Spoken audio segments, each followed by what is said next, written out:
Yeah, yeah. I will. I'll share the docs and also upload it. How to understand companies. Crash course on fundamentals, right?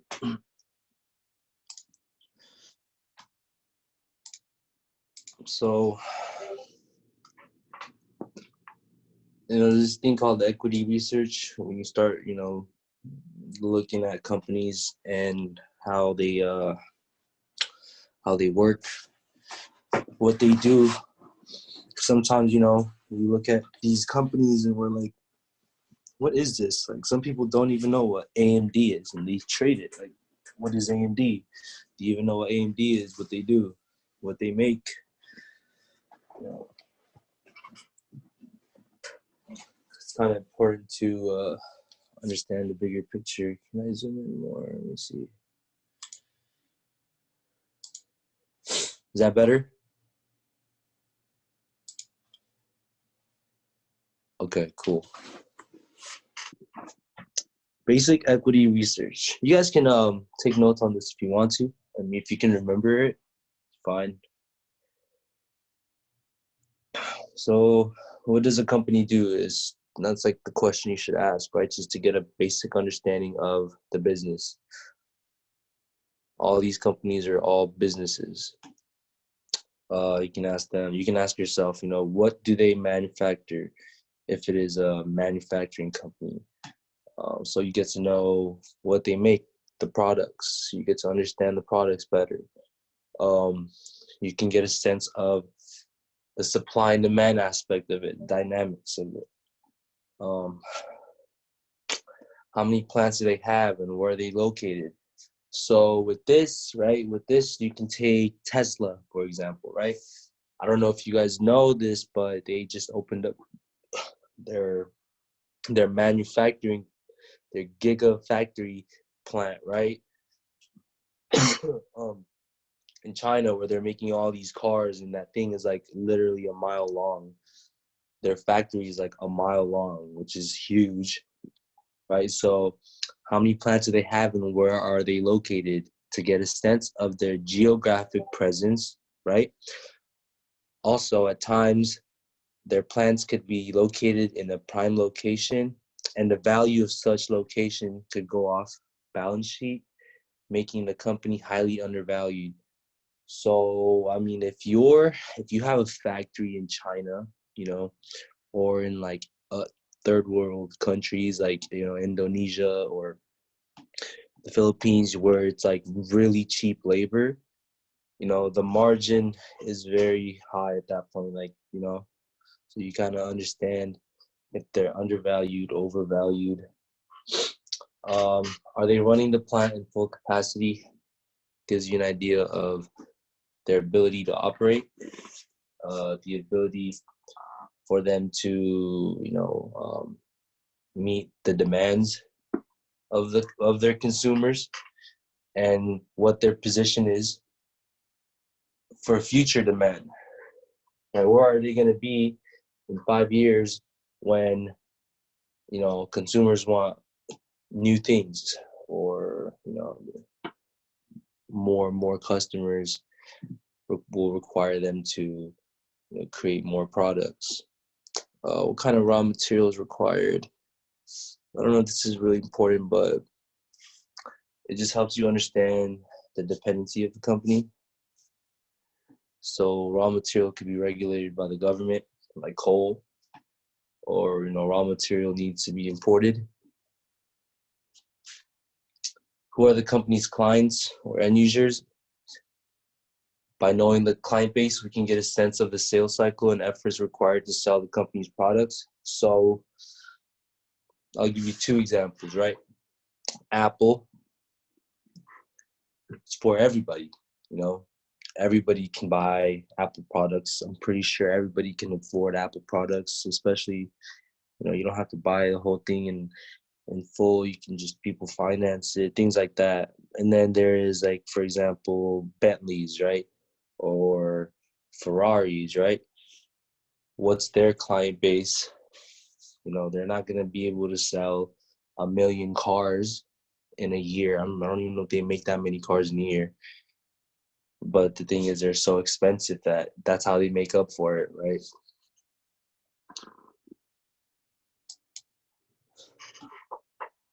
Who are their competitors, right? For example, Apple. Who's Apple's competitor? Samsung. Who is um, NVIDIA's competitor? Intel. Who's Microsoft's competitor? Things like that. Microsoft, Sony. They're both competing with each other. It's just Microsoft has more. Microsoft is just way better, in my opinion. So it helps when you know the competitors of the market, because then you can understand, like, oh, maybe A is gonna come out with something better than B. So too many competing companies means margin pressure. So when there's too many, many, how do you say this? So when too many companies come out with the same products, they're the same, just a different name. Maybe one's a little faster. There's a lot more margin pressure. So at this point, like, you'll notice this, right? The company's gonna have to come up with something that's innovative, right? Um, Margins are higher if the company operates in monopoly, duopoly, or oligopoly market structure. Who are the major shareholders of the company? I think this is important. Like, you can actually look this up, like, who owns these stocks, who are the shareholders, right? If I'm looking at, for example, right, TikTok is coming out with their IPO, right? TikTok is gonna have stock, so I'm gonna want to see who is gonna buy this, right? Who's gonna be a shareholder in TikTok? Who's gonna be a big player in TikTok? Because then it's gonna kind of help me understand, like, okay, like, this guy is known for his investments, like, he knows how to invest in things, so that's gonna help me decide whether I want to invest in that or not. Not just because Warren Buffett or you know Mark Cuban or whatever invests in it, but I'm just saying their presence in that company will definitely help me with my decision on whether I want to invest in that company or not. If a highly successful investor holds the shares in the company, then it could be a good sign. So what I want to ask you guys right now, right?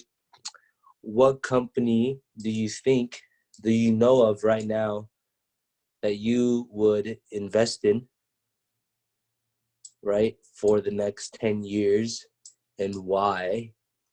I want you guys to write it in the chat, like, what company, just in, like, just think about it for like a minute or two, right? What company do you think you would invest in that you think will be profitable in the next 10 years, and why? So I'm just going to give you guys like 3 minutes to do that.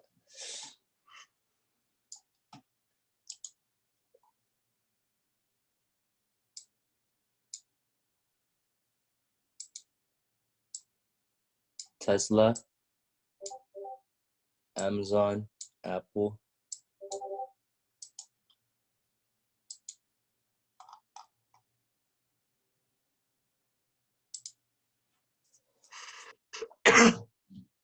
Tesla, because the car is going electric in the future. I agree with that. I think fossil fuels are just going to go to the dump.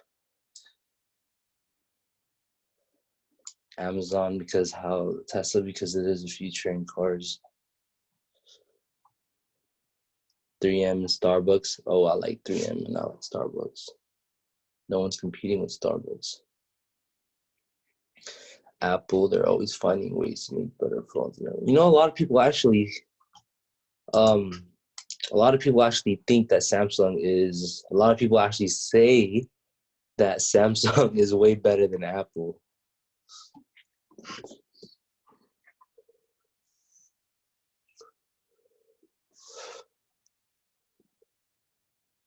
Netflix.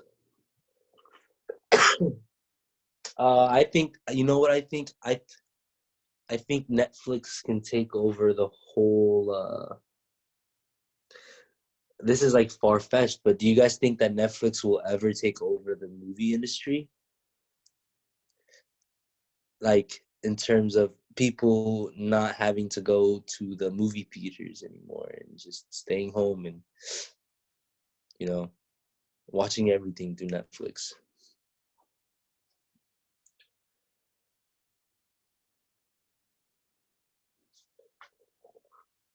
Disney.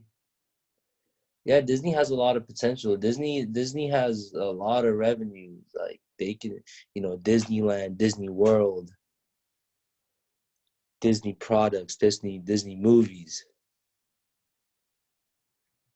I don't know. I don't even think that Netflix can compare to Disney because Disney's just Disney's barely scratching the surface of the streaming industry, right? They're already making money off of, what is it called? Like resorts. They're already making money off of resorts. They're making money off of their movies. They're making money off of toys. Yeah, Disney definitely well, just like Price said, Disney has a lot going on, and they are killing it.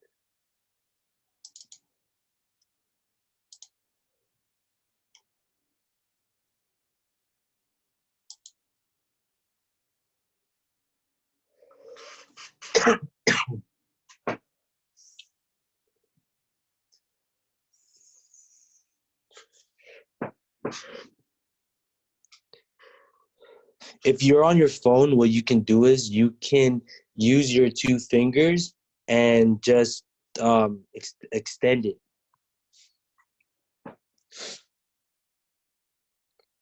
Cannabis, I'm kind of iffy about cannabis. Water purification, okay. All right, I agree with everyone. I agree with.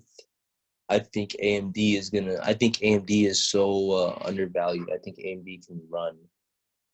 I think AMD is worth at least 100 at least. And I'm not telling you guys to buy this, but you guys understand how fossil fuels work, right? You guys understand the concept of like climate change, all that, all that stuff. Exactly, just what Carlos said, just like just what Rafa said. Solar, right? Solar.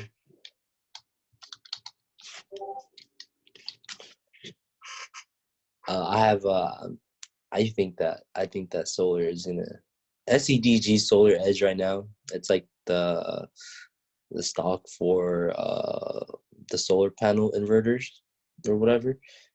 They literally went from $11 to $100 in 1 year.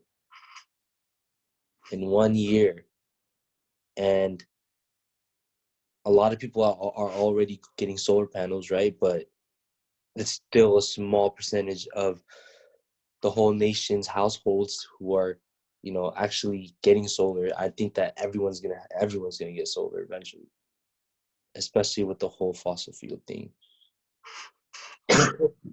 So I think solar will be a great. I think solar is gonna be the next. I don't want to say Bitcoin, but it's gonna be one of those investments that's just gonna blow up out of nowhere. In California, solar, yes, it is, Ethan. By the year 2020, by the year 2030, all new homes in California must have solar on their roof. Trust me, I know this. I used to sell solar. I used to be a little. I used to knock on people's doors and try to sell them solar. Shout out Kyle. Rick. Rick was selling solar too.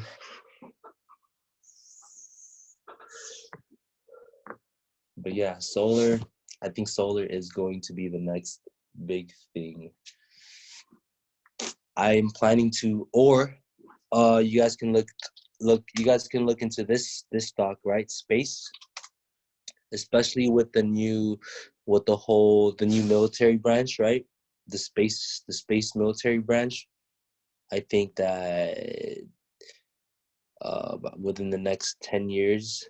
Within the next 10 years, we're gonna start the I don't know, just the U.S. or maybe the whole world is just gonna start focusing on space again. I don't know why, never really went back to the moon again. Probably aliens or something. I don't know, man. But it does cost a lot of money, and I'm pretty sure the government doesn't want to pay the money that we need to send people into space, which is ridiculous because this is what I don't like about the government, like in terms of not wanting to put money in on the line for the advancement of like the human race, for example, right? That's why I think the whole space thing that Donald Trump did is a good thing. It's one of those actions that he took that's gonna bring us a step closer into where we should be, right? Space Force.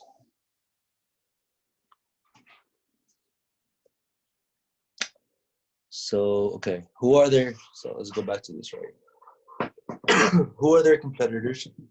Helps in knowing the competitors. Too many competing companies means margin pressure. In such case, the company has to do something innovative. Margins are higher if the company operates in monopoly, duopoly, or oligopoly market structure. Who are the mere shareholders? I went over this. Do they plan to launch any new products? Right? Gives a sense on how ambitious and innovative the company is. While at the same time, a company launching products outside of their domain raises some red flags. Is the company losing focus? Okay. Can someone give an example of when a company starts to launch products outside of their domain, right? Can anyone give us an example of, doesn't have to be like a fact. It doesn't have to be what a company is already doing, but give an example of what it looks like when a company is launching products outside of their domain. Google Glasses. Okay, that's a good one. You know, Google starts making glasses. Like, what are you doing, right?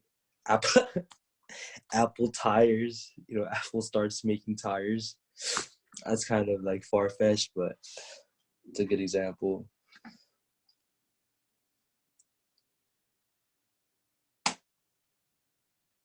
Apple starts making notebooks. Like, why are you making notebooks? The smart notebooks. It's paperless. Vegan meat. Vegan meat. But okay, those are good examples, right? So, is the company manufacturing products that can be easily replicated in a country with cheap labor, right? But I mean, that's what all these companies are already doing. They're manufacturing their products outside of the U.S., like Tesla.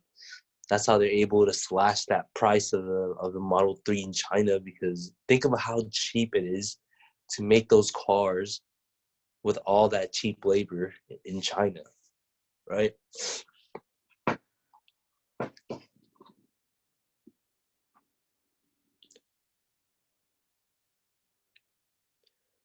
Do they plan to expand to different countries, right? It's the same rationale as above. I don't know how I'm not exactly sure how it works when, companies expand to different countries, but I'm pretty sure it's a good thing. Just like how Apple's worldwide, Google's worldwide, YouTube is owned by Google, and everybody has access to YouTube. So I think Google will never. I don't see a reason why Google would ever go down. I can see it going up. And when I talked about TikTok earlier, I believe that TikTok can, what is it called? They can actually get bought out by somebody else, because I feel like TikTok is one of those. I don't hear. Tell me if you guys agree with me, right? I feel like TikTok can be one of those, like, how Facebook was in the early stages, right? Instagram was in the early stages. like Snapchat in the early stages, it was blowing up. But then, we're 10 years, fast forward 10, 5, 6, 7 years. Instagram used to just be like, you just post pictures, you get to see what the other person is living like, you know what I mean? And now Instagram is used for, monetizing your business, monetizing yourself, branding yourself, Instagram influencers, just like YouTube too. So I'm not sure what TikTok is gonna bring to the social media space in terms of, those little short videos that people be making. But yeah.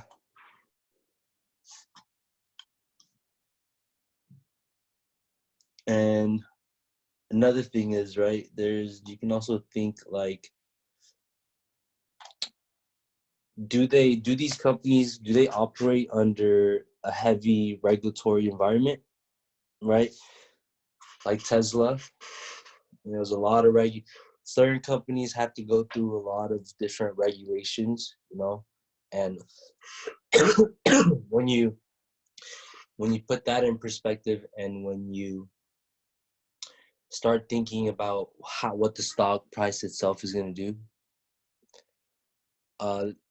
when I feel like when companies are in a space where there's a lot of regulations, it's just gonna cause a lot of like different news that's gonna come out, like, oh, they they didn't follow this, they didn't follow this rule, they didn't according to this regulation, they didn't do this, they didn't meet the regulation expectation. So that's just gonna cause, all these investors, yeah, it's just like cannabis, industry. This is going to cause a lot of investors to be like, what the fuck am I investing in? Is this a good investment? They're not following through with all these plans, these regulations. They're not. So it's just a lot of headaches, in my opinion. That's why, I'm not gonna say a lot of people are not investing in cannabis, but that thing was basically a pump and dump. Yeah, I don't know if you guys remember Tilray, right? Tilray back then. Let me see if I can pull a chart up for Tilray from back then.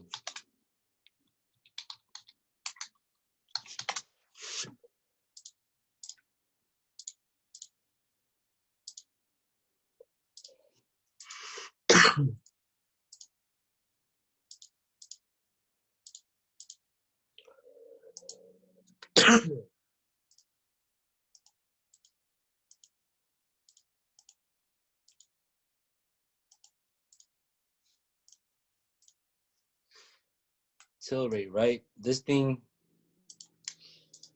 blew up for 2 months, then went back down. 3 year, 1 week. Look at this. This is disgusting.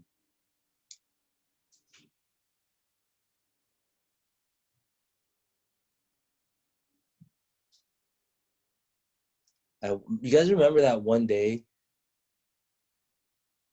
when it went up like $150? That thing was crazy. I was just looking at this like, what is going on? Oh, he made 3K that day. Nice. But these are just like Beyond. If you guys look at Beyond, right? Look at Beyond. How do you call this company sustainable? How are people gonna want to invest in this when you start off on a bad note? I lost a lot of money with this stupid name. Look, it's basically like a middle finger, right? It's basically saying F you. That's like, these are the fingers. This is the middle finger. It's the whole hand right there. That's what it's telling its investors. BPTH. All right, let's look at some names real quick. BPTH. Oh wow, dude, that what? Oh yeah. That's nasty.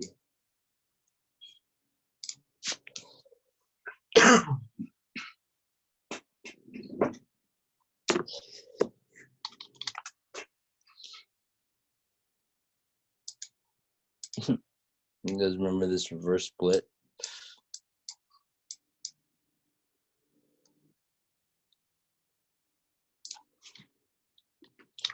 I don't know if you guys remember IGC. Do you guys remember IGC?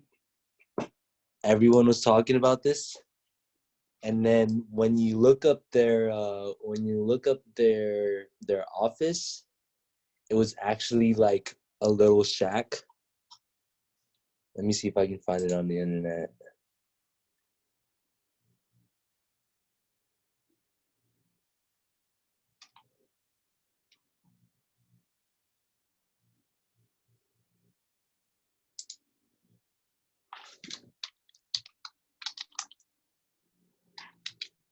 IGC office, right?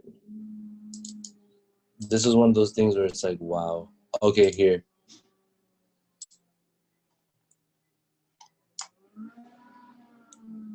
This was supposed to be their headquarters.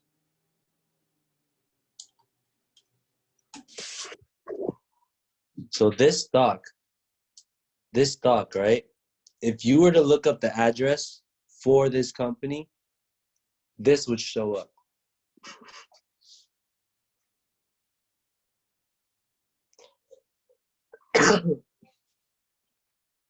That's what showed up on Google Maps. Like, yeah, okay. Sure, buddy. Definitely love to invest in that. Okay, let me remove this.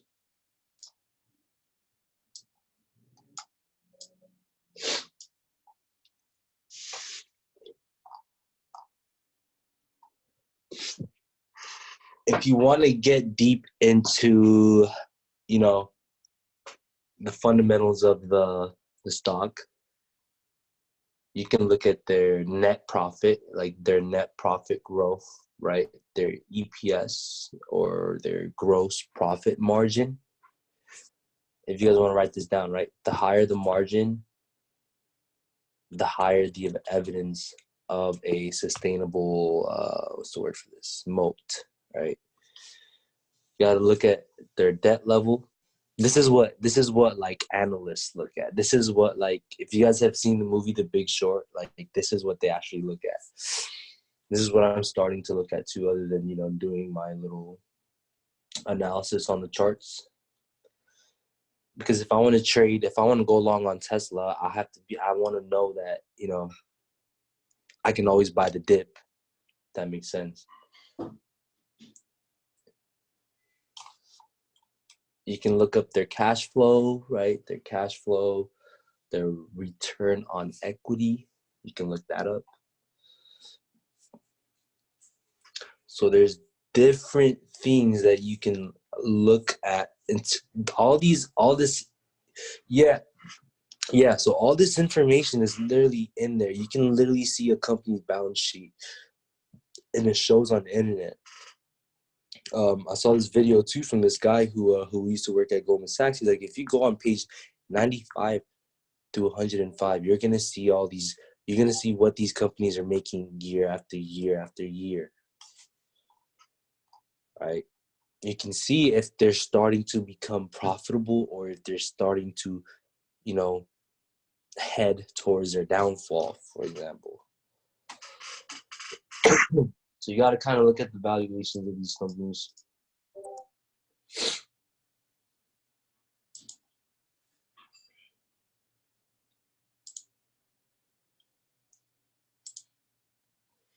The way to approach looking at fundamentals, you got to be reasonable. Look at the long-term approach of it. IPOs, right? IPOs are usually overpriced, so whenever an IPO is released, I think you should wait. And yes, PRI, Goldman Sachs, they never lose their trades.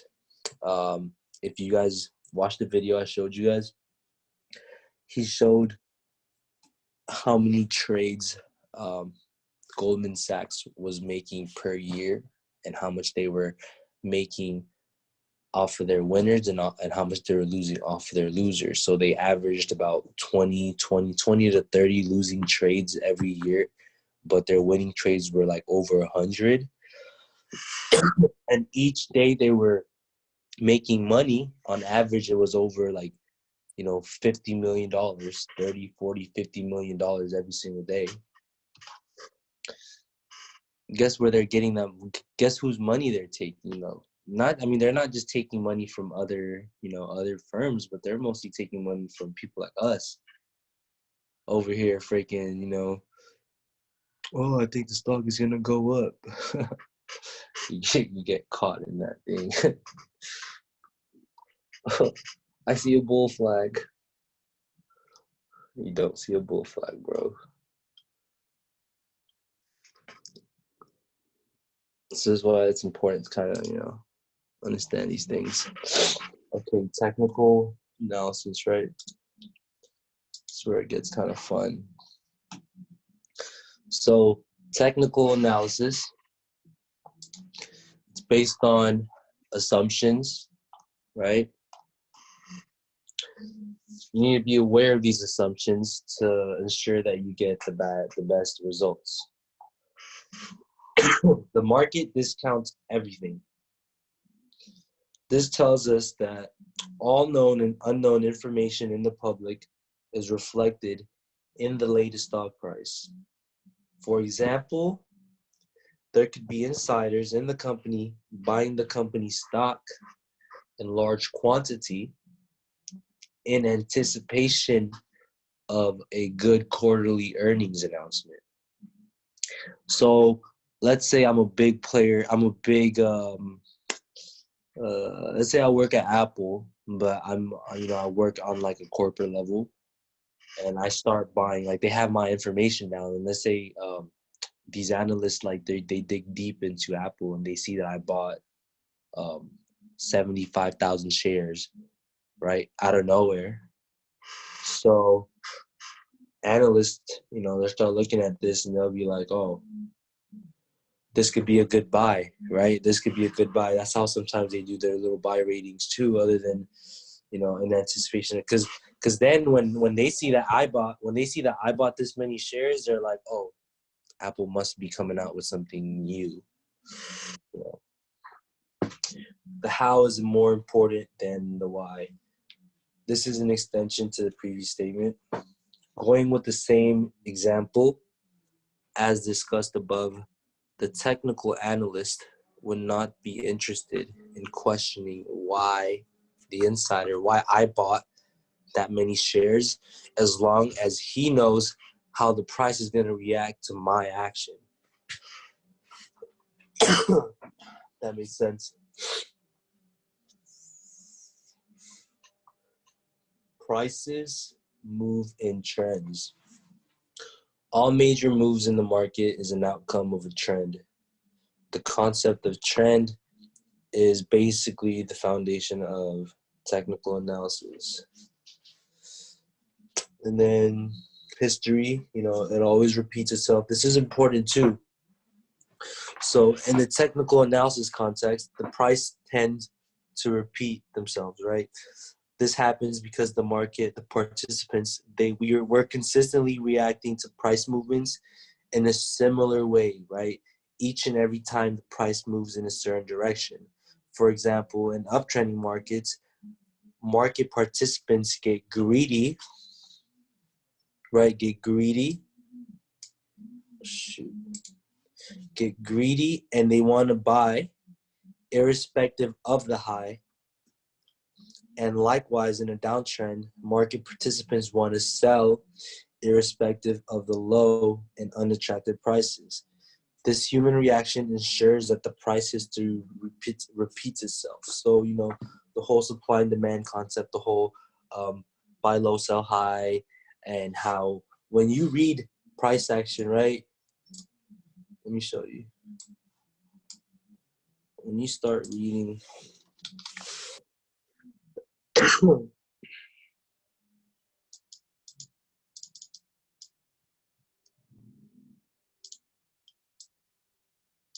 let's say you take this for example, right?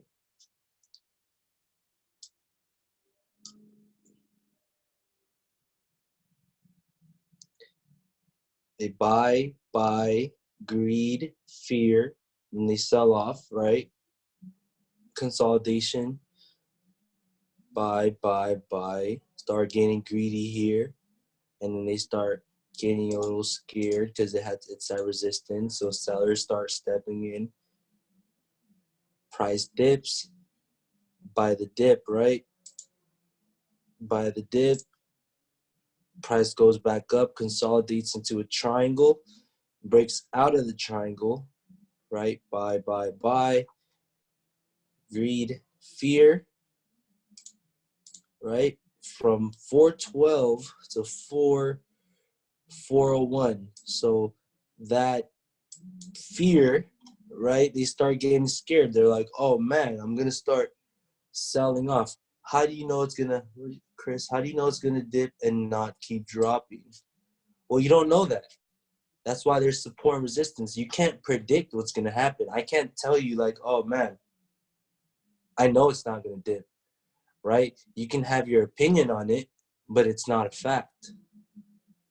You know, you can't say, okay, I can say this, right? I can say I know it's not gonna dip too far because it's Tesla and there's a lot of volume, and I feel like, this is my opinion, right? I feel like people are gonna buy this dip and it's gonna continue higher, taking into consideration, right, what's happening in the overall market and how the overall market is doing, if it's doing good or not. So there's these different factors that you start to add on to your thought, and then that's why that's how you're able to execute your trades when it starts moving in your direction, in your direction that you want it to. But you can never know for sure if it's not going to keep dipping or not, because instead of doing this, right, instead of doing all this right here, right, instead of doing this, it could have went all the way down here, right? No one knows. No one knows until it happens, you know. No one knows but the market makers, right? We can go over like time and sales later on, like this week or next week. But even with time and sales, you don't know if it's gonna keep dropping, right? You can see someone buy it. You can see someone have a, you know, get a large order out, but you don't know if someone else is gonna get a buy order out. You know, 2 minutes, in 2 minutes, someone can have $1 million worth of puts, but then 5 minutes later, someone buys $20 million worth of calls. So you don't know. A lot of people think that the stock market is predictable. It's not. How do you try and go with the market makers? I don't understand your question. What do you mean by that? It's not going with them. It's literally you're trying to think like them, right? Just trying to think like what do these, you know, what would they do? What would they do to get money from people? What did they do? What would they do? Think, try to be in their shoes, right? What would they do to try to capitalize off of everybody else, right? That makes sense.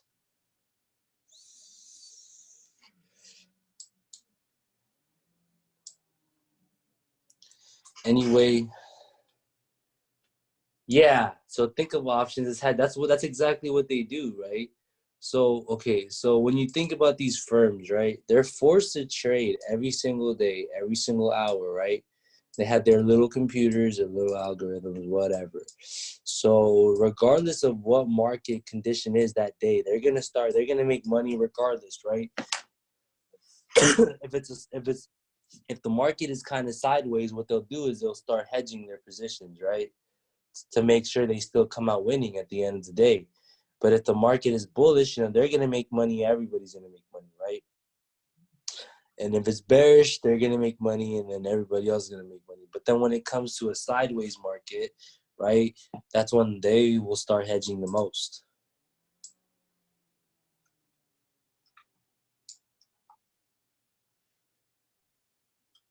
So yeah, so this is why support and resistances, I'm going to show you guys this too real quick.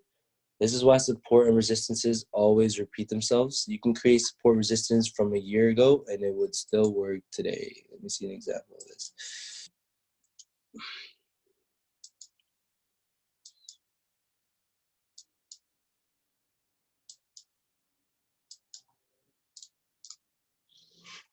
Oh, apologize for this.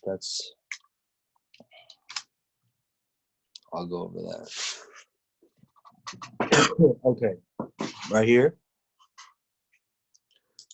All right, it's not necessarily a year apart, but it's a couple months apart.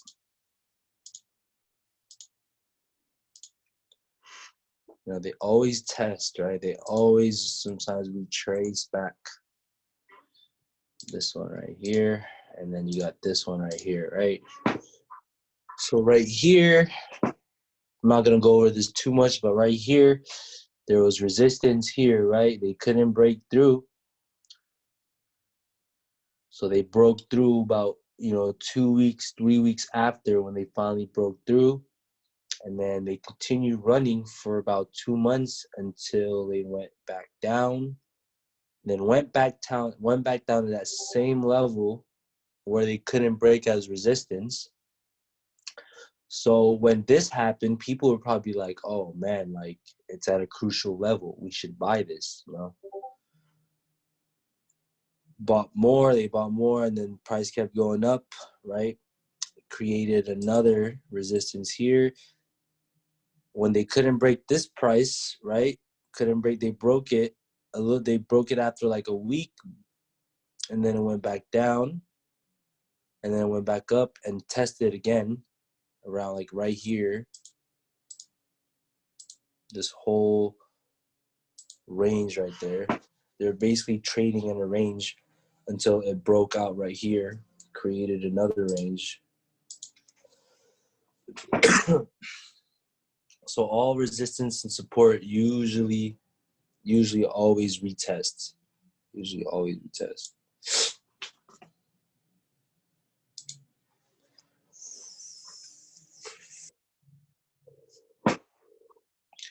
Open, high, low, close, right?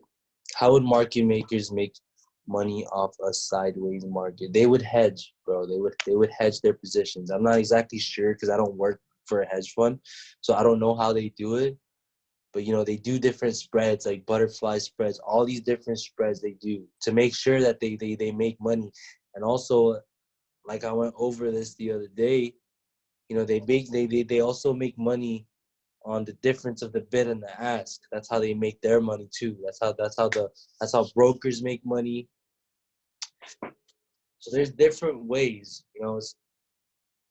We won't know for sure how they do it unless we work for them. That's the whole point too. Like they don't just tell us how they hedge, because then we could do the same. Because then that means I could start a hedge fund and use their and copy what they do. That makes sense.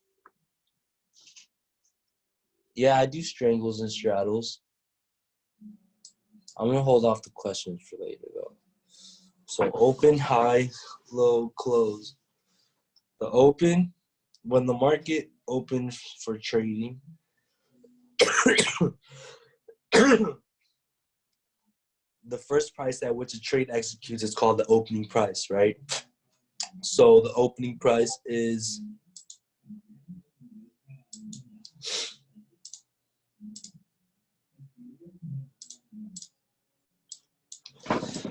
6:30.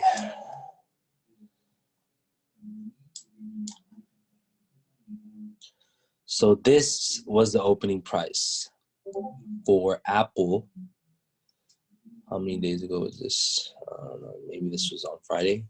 But this is the opening price, right? The price that the stock opened at. Not the price it was pre-market, right? Pre-market was around here. Tested this area, was about 297.85. But it actually opened, when the bell rang, it opened at 297.112.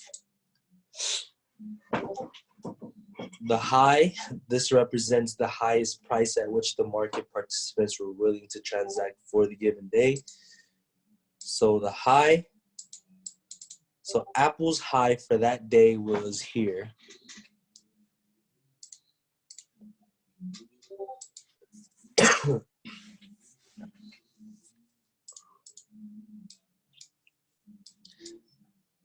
This was the high for Apple that day, around 357. You can see that they tested this twice and couldn't break it, right? Most likely because it was also a Friday.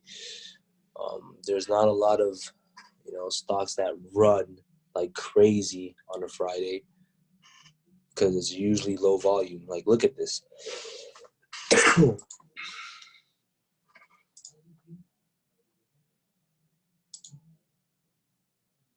Right? Volume was fairly low.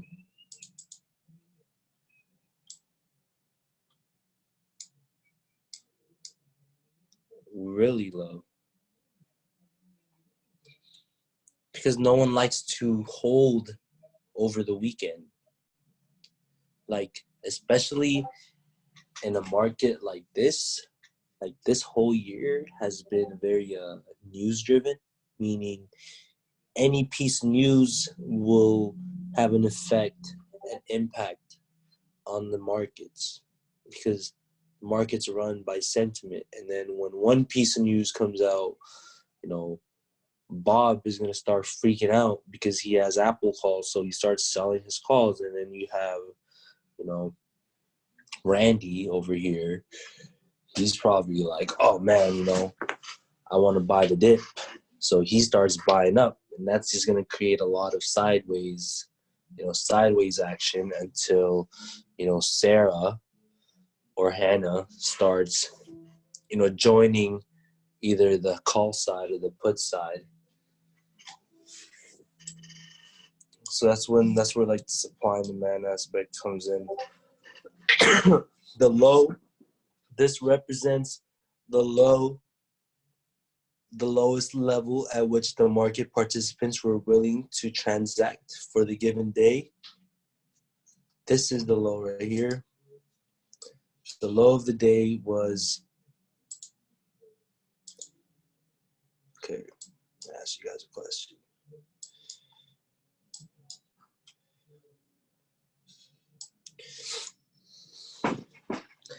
Tell me which one you guys think the lowest of the day is, right?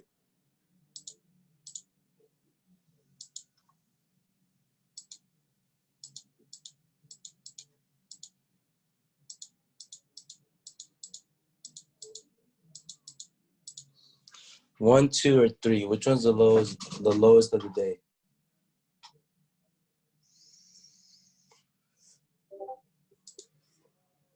You guys sure?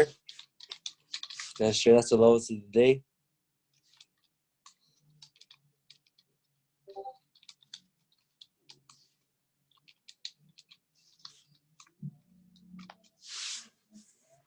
You sure it's three?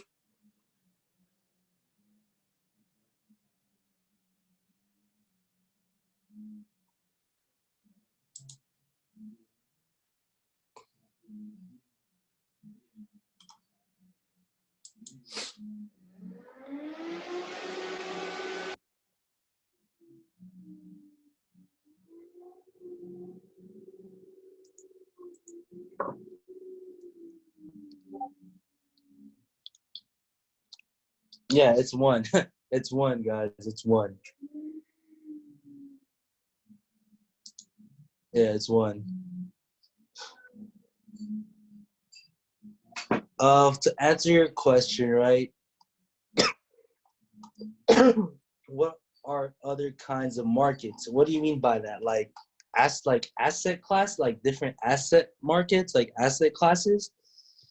There's the commodities, right? There's bonds, fixed income investments, um, money market funds, real estate, right? The real estate market, or even other assets that are tangible. the futures markets and other derivatives. You mentioned that this kind of market is running on news. I mean, this kind of market meaning like this year, the market cycle that we're in, because each year is different. I don't know if you guys noticed, but last year wasn't so much news driven. You know what I mean? Everything was booming last year, right? Until it dropped. You know, everyone was coming out. Amazon hit the $1 trillion thing, and then all these different companies came out with these different products that were just really, really valuable in terms of helping people.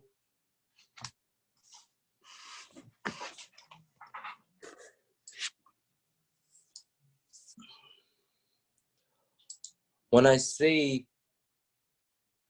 what would describe last year's market if it wasn't news driven? No, last year, as in 2019, yeah, it was definitely news driven, bro. Like, did you not see like the Trump tweets that were happening? Like, the market would literally, you would literally be shaken out of your position right after Trump tweets something. You know?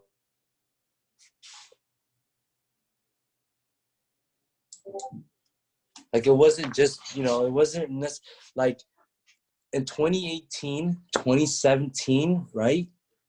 If you guys have seen it, tweets were the like Twitter tweets wasn't really fueling the market, and the only reason why, and another reason why it was very news driven is because look how overextended we are. You guys understand how overextended we are, right? We're in a bullish market for sure, but look at this, right? Look at the ES, right? Look at this range, okay? Look at this range we're trading in. So right here, right, especially with the trade war. Remember the trade war too, okay? That's a news-driven thing. So look at this, right? This was in November. Okay, this was in November. How many people do you think, how many investors do you think on this day right here, right, during this time, how many of them do you think shorted in hopes that the market would retrace back to the bottom channel? Right?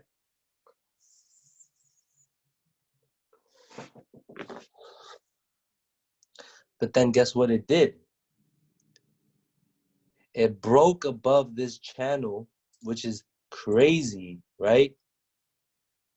Broke above this channel. And here we are.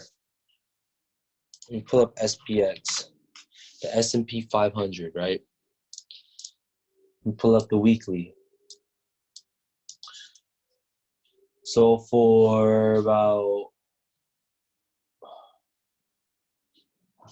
from March all the way to December, November,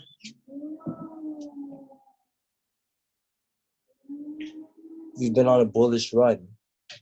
But how many people do you think expected this to go down here because of what's been happening, right? Up, down, up, down, up, down. Everything needs to breathe. The economy needs to breathe, or whatever. That's what people say, right? Economy needs to retrace to the EMA, right? If you were to put the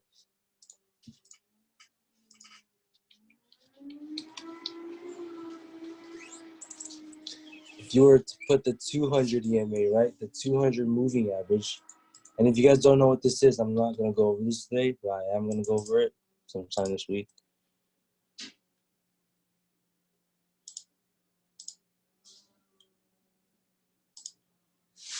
Right? If you were to take all these off, right? A lot of people think that we need to retrace back to this EMA right here. Let me make it a different color so you guys can see it. Okay. You guys see this, right? This is 200. Okay, the thing with EMA, right, is not necessarily days, it's candles. So when it's a 200 EMA, it takes account it takes an average of the last 200 candles. So if you're looking at a daily chart, that's 200 days. If you're looking at a weekly chart, that's 200 weeks.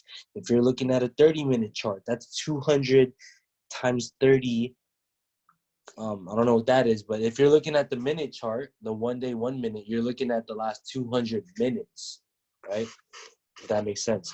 So now we're looking at the daily chart. So look at this. It always retraces back, right? Retrace, basically retrace. You see that? You see how overextended, but I think that was like, I'm not saying for sure, but worst case scenario, we're gonna dip around here, right? The only time we should worry is when it goes below here and then it starts getting closer to here, right? That's gonna be a really big drop. And I just want to make sure that we catch it if it does happen, right? You just can't be too optimistic about this. You got to be willing to, play both sides, because the goal is to make money. Who cares if the market goes up or down, right? All I care about is if I'm going to make money.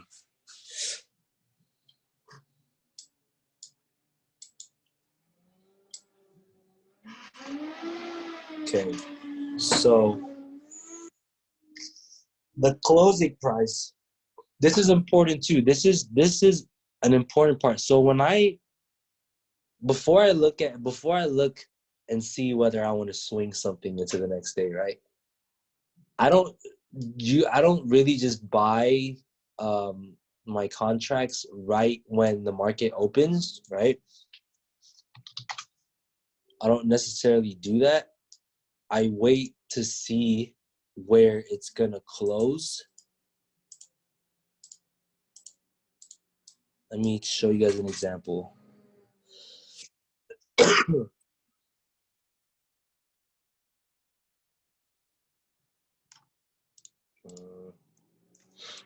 Okay, right here.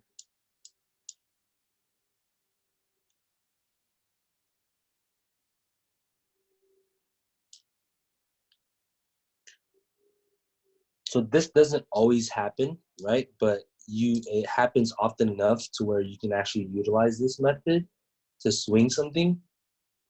How many of you guys here have already swung stocks and made money the next day because during after hours or pre-market, the thing gapped up? Like, let's say you bought a contract expiring next week, and then after hours, the market, there's a lot of good news, and then the price just starts, soaring pre-market, and then you make money as soon as the market opens, right? Because the premium increased. So look right here, right? Right here, when we open, right? Open, kind of consolidated throughout the day. Before we close on a good note. You see this green candle right here? Closed on a good note. Market kind of gapped up the next day, right? And it went up as soon as it opened, right? So before 7 o'clock hit, it would have went from, when you bought it at, depends on when you bought it, like 380 maybe, you could have closed it at around 385, right? And then if you look at, it didn't really happen the day after that, but if you look at this one, right? You look at this one, market was rallying through the whole day on Tesla, right? Rally, kind of sold off just a little bit, maybe like $1 or $2. But then after hours, started pumping, right? By the time you woke up, you had probably entered at like 390 or maybe even 392. You would have woke up and that thing would have been at freaking 401. So an $8 move that you caught after hours. You didn't have to do anything. So this is why I think swings are good, especially now, right? Especially now after what I just showed you guys. Even though we're overextended or whatever, we still broke out of that range. You know, at the end of the day, sentiment's gonna win. The majority thinks the market's gonna keep going up, and all they're gonna do is just gonna keep buying, right? So just take advantage of that. Don't think about when it's gonna fall, right? Because if it does fall, you can always cut your loss. So don't think about, oh, what if the market tanks? So, well, you're not. If the market tanks, you're gonna make sure you don't lose. You don't lose that much money anyways. Because most people here probably get into, $500 contracts, 400, 300, maybe even 1,000, whatever. If we're gonna day trade it, right? So if the market starts tanking, you're not gonna lose 100% of that $300, $400, because you're gonna see the price start dipping, and then it's just gonna go. You're just gonna think like, oh man, I'm gonna sell this now. You know what I mean? Start buying puts.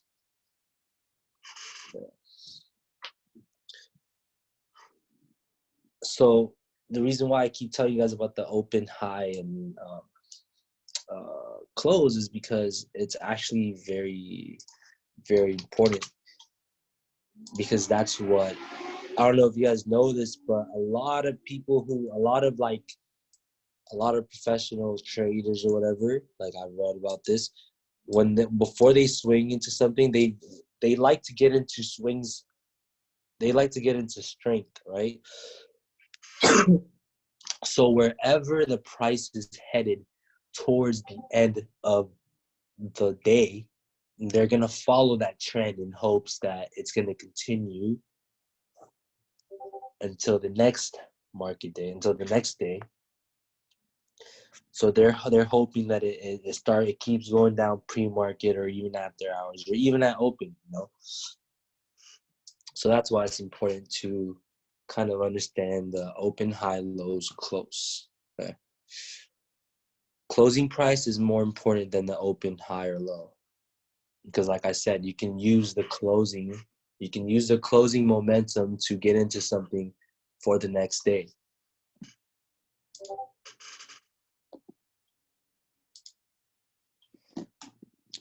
Takeaways from the last 3 slides, right? Technical analysis, it's not bound by scope.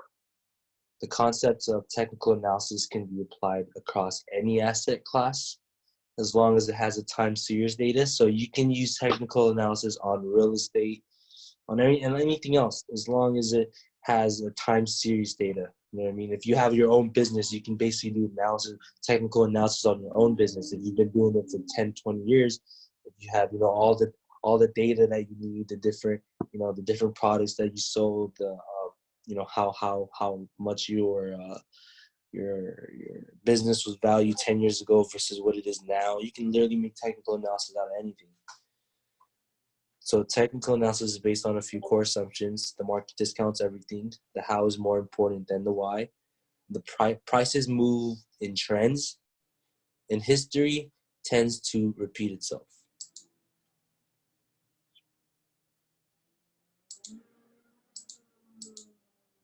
The heck? Loading. All right, whatever. So when you look at the open and close, right? For monthly, the opening price is on the first day of the month. If you're looking at a monthly chart, right? The highest price at which the stock traded during the entire month. The lowest price at which the stock traded during the entire month. The closing price on the last day of the month. And when you look at the monthly chart, it's 12 candles for the entire year, right? Monthly chart. You can go on time frame. You got to go on daily, maybe 1 year, a month, right? 12 candles.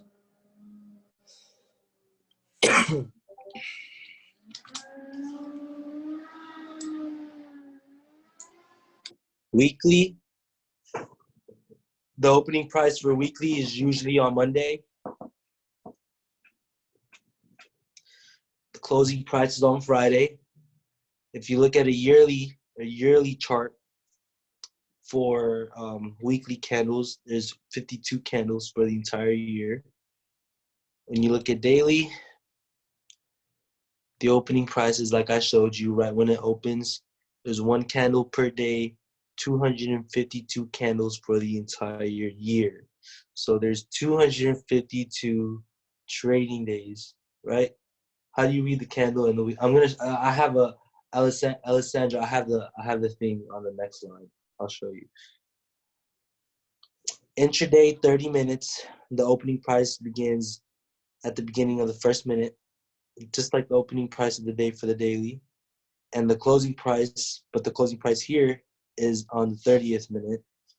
And there's approximately 12 candles per day on the 30-minute time frame. When you look at the 15 minutes, the opening price is at the beginning of the first minute, the closing price on the 15th minute, there's 25 candles per day. When you look at the 5 minutes, the opening price is at the beginning of the first minute, closing price is on the 5th minute. There's 75 candles per day, right? There's 75 5-minute candles in one day, right? So if you don't get in the first 3, understand that there's 72 more on the way. So be patient.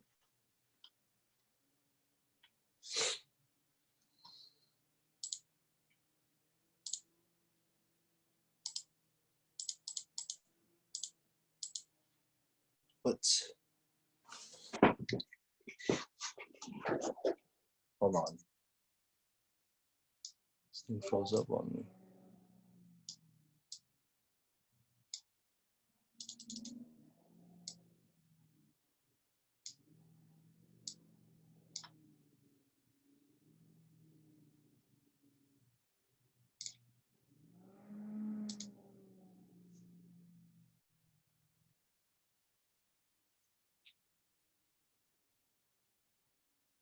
Let me redo this.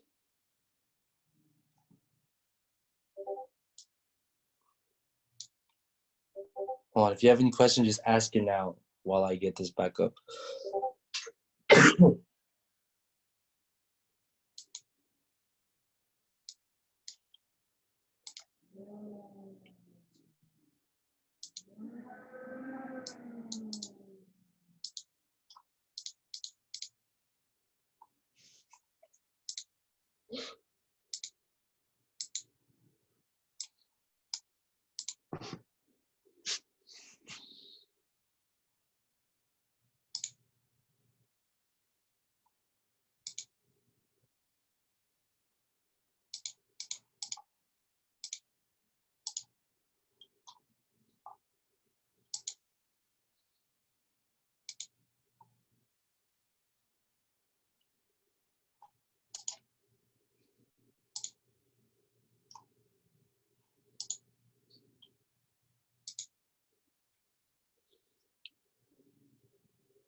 Okay, sorry, it's not letting me. I gotta do this. You guys can see my screen, right?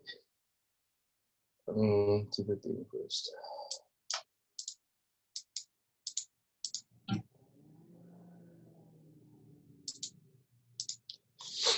All right, cool.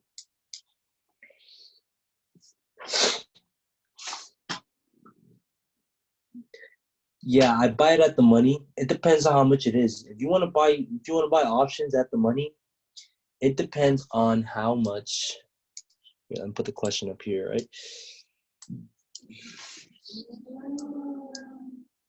Calls and puts at the money. It depends, right? It depends on what you want to do. If you want to scalp, then yeah, buy it at the money.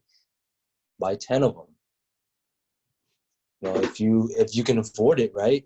You have to understand, like,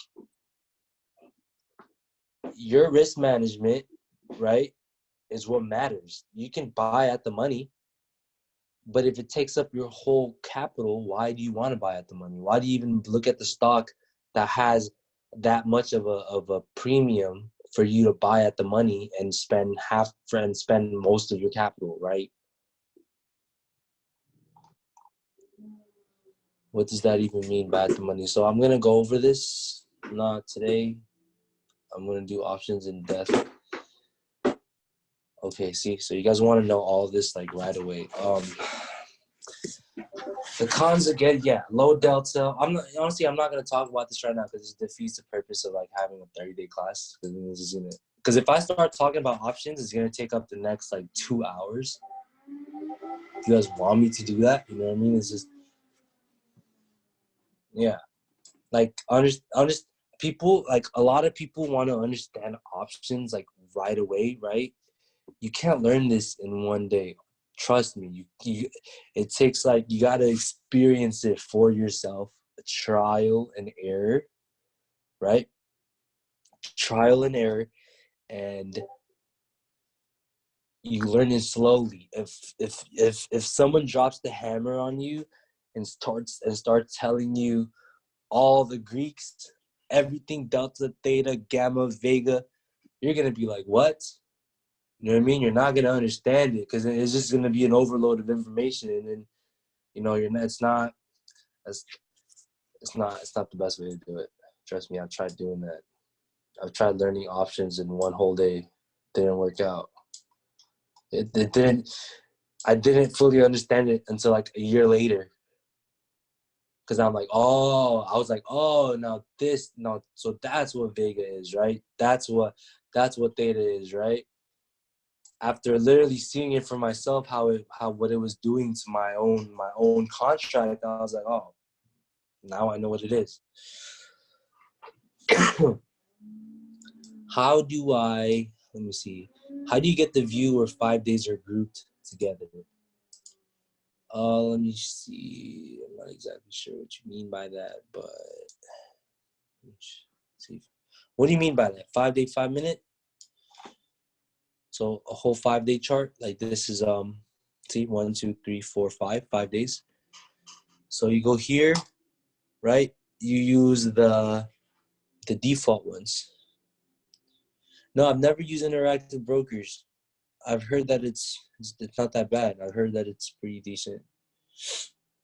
It depends on where you live too. Other people can't even use TD Ameritrade because they live in another country. Yeah. So the last thing I'm gonna go over is the candles, right? So in a candlestick, the open and the close prices are displayed by this rectangular body, right? I don't know if you guys noticed, but there's different types of candles, right? There's different types of candles. You can use the line bar. Like, let me show you guys on this. A lot of people do it like this. I don't know why, but they prefer it like that.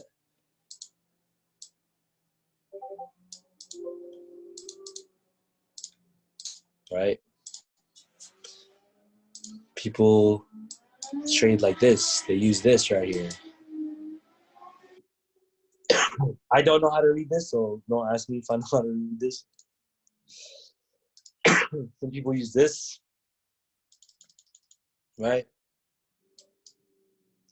Just looks like a bunch of mountains.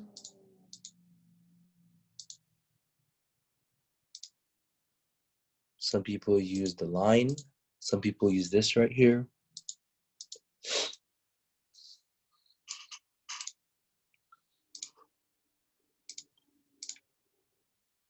But for the most part, we're going to use the candle, right? The normal candle.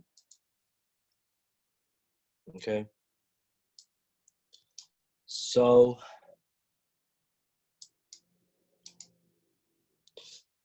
going back to this, right? In a candlestick chart, candles can be classified as a bullish or bearish candle, and they're usually represented by blue, green, white, and red, black candles. So just know that if it's bearish, it's usually a red candle. You should always make it red, right? And if it's bullish, make it green. It's already set up like that on your Thinkorswim anyways. So the colors can be customized to any color of your choice. Like I can make the green candle blue if I prefer it that way. I can make the red candle red yellow if I prefer it that way. So we're gonna use the white and the black right here, right? This is, I thought it was blue, but anyways. So for bearish, we're gonna use black. The bullish, we're gonna use white. So open, right? If you look over here, where does this candle, where does this red candle right here, if you guys can write it in the chat, where does it open, right? Does it open here? Does it open here?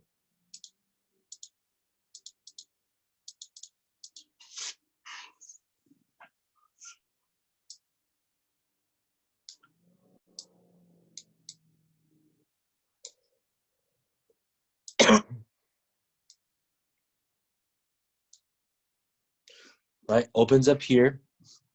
It opens up here.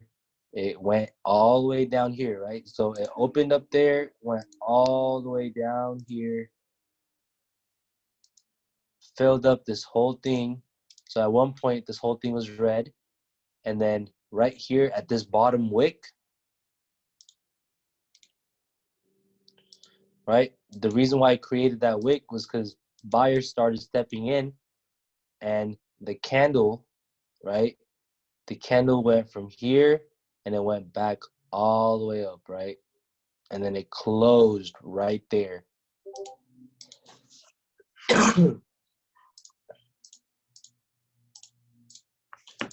So this is the open.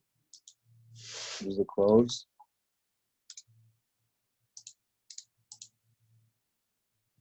This is the open. Open, close. But understand that if there's a wick here, that means that when it opened, it went all the way down here. And the reason why this wick was created was because people started buying and they closed here. Does this open and close signify like a buy and sell? Are you talking about like a signal? Like if you should buy or sell?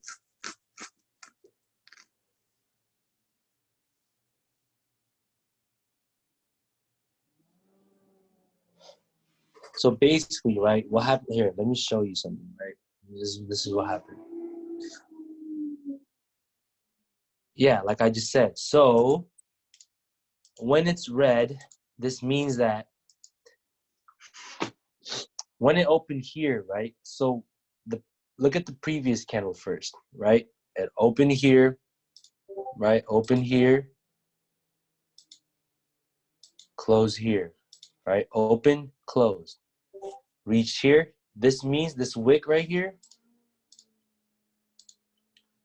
means that there's sellers.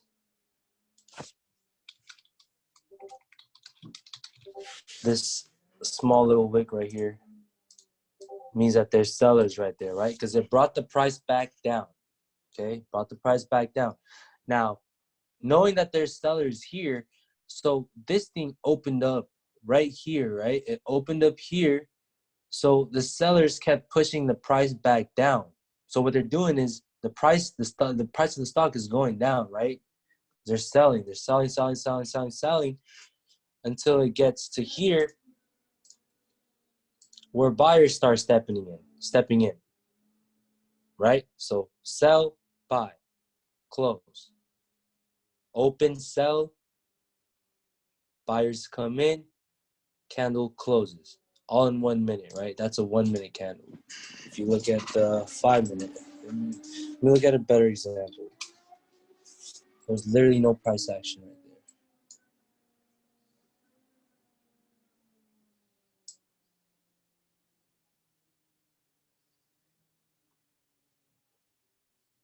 Okay, right here. It's decent. So, you guys see this? Right? Support.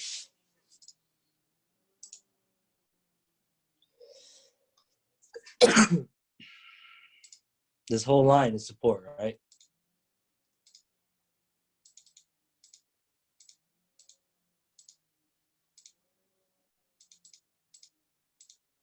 The whole thing is support. This white line. So, look over here. Price tried to break right here, right? They tried to drive the price up higher over here, but couldn't.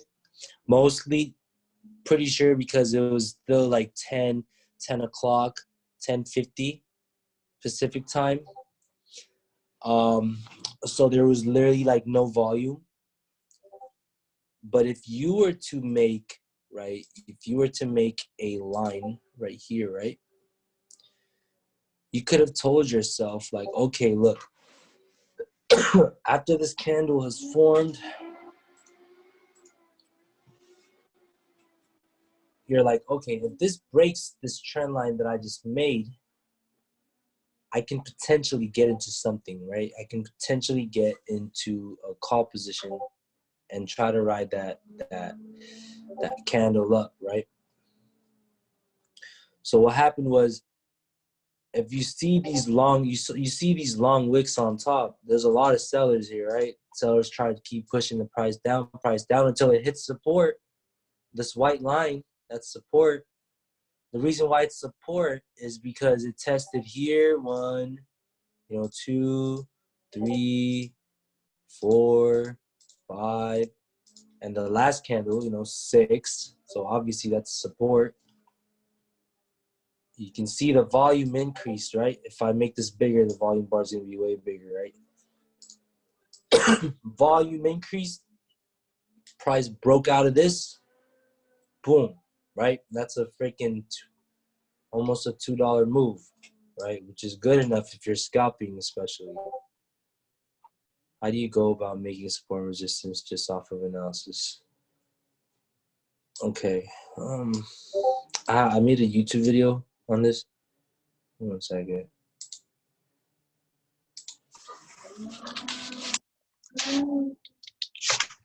I'm gonna link it to you. I don't know if you saw it already.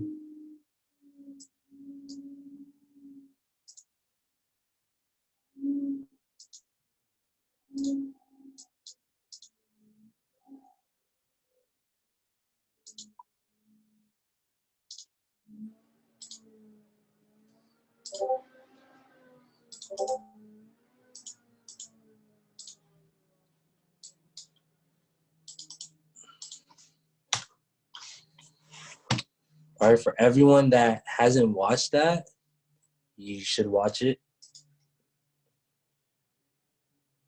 because that's literally how you're supposed to make support resistance. Yeah, we're gonna cover that. Gonna cover. So this week, right? Okay, let me just put this on here. Let me just put this on right there so you guys can see some candlestick. Okay. So this week, I plan on, what is it? Today's the 4th. Okay, this week I plan on covering. So for the next maybe 2 days, 3 days, I plan on going more on. Do you guys want to do options first and then the strategies, and then like all the different technical analysis, or do you want to do the technical analysis first and then Greeks? I think we should do that. TA, right? Technical analysis and then Greeks. Okay. Because I feel like the technical analysis that I can cover this week, you guys can use this week. That makes sense? You know what I mean? Okay. Yeah, and then, as we get to the end, we're going to do psychology. I think psychology is the most important thing, because you can literally be the best You know, you can be the best fucking technical analysis guy, but if you can't control yourself, it's just like, you're gonna start losing money. You know, but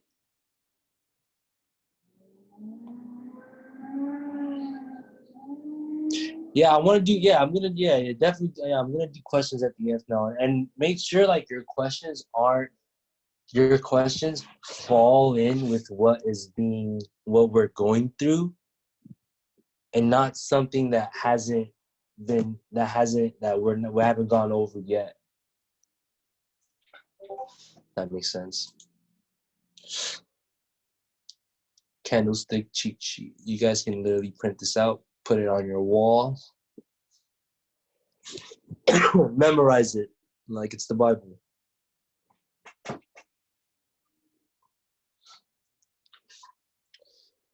But yeah, I think that's all I have for today. You can literally look this up online. You can look this up online on Google.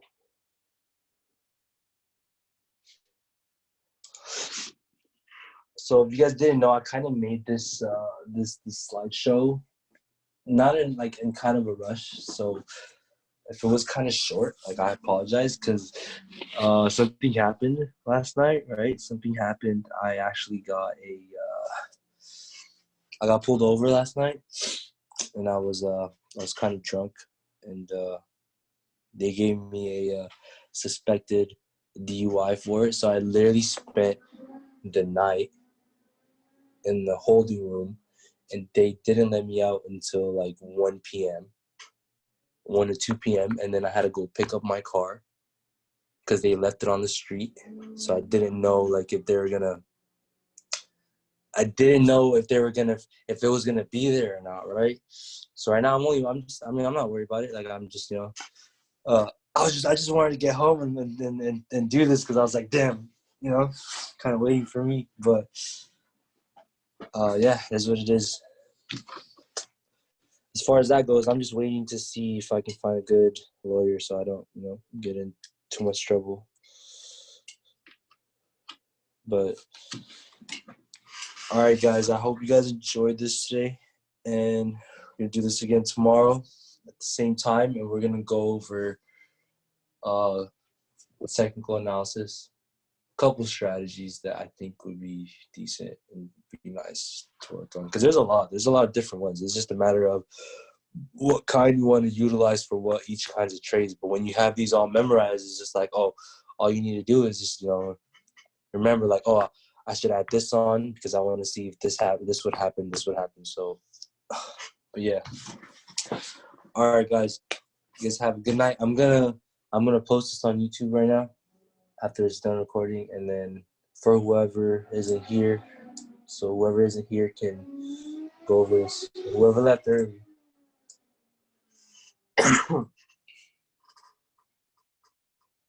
Yeah, I'll go over that. You guys have a good night, all right? If you guys recorded this, if you guys take a picture of this, just tag me. Maybe that'd be cool too. Yeah. All right, guys.